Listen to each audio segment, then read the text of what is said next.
Welcome to Mishna study Masachet Shabbat Perek Vav Mishnah. With this Mishnah, we're going to speak about an amputee, someone who lost his leg and needs to go outside with a prosthetic leg on Shabbat. He needs to take out a wooden leg on Shabbat. Is this considered carrying? Is it not?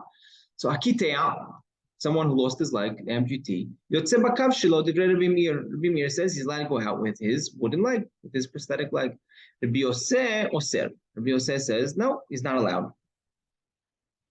Im yesh lo bet kibul ketitin tameh, right? If this prosthetic leg has an indent that's able to now hold, some cloth or cotton balls over there, right? It's able to. It's there as a. It's basically there as it's not now just a wooden, piece of wood, right? Because regular piece of wood doesn't make kabel tumah. But right now, there's a receptacle to it, and there's a space to even put some type of padding right over there. Okay, now this is considered already a kli, right? This is already considered some type of form, utensil, right? Some type of kli it has a service and purpose, right? And it's a real kli, and therefore that's going to be tameh. Simuchot shelo, right? The simuchot shelo. These simuchot is basically the either like these type of shin guards or shoes that he would wear right afterwards. These are tamei midras, right? These are tamei midras. What's tamei midras? This means that it could become tameh not just through someone touching it, right? If someone touches an item, it becomes tameh.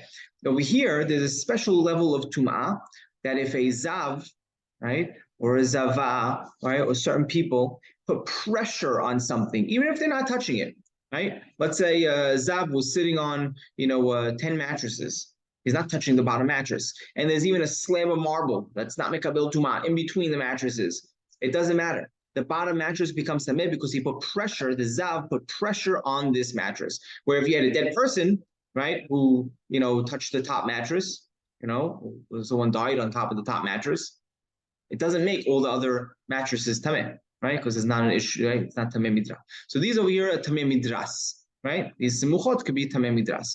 V'yotzim bahim b'Shabbat. You're allowed to go out with them on Shabbat, right? These simuchot, these really guards for the bottom of his feet.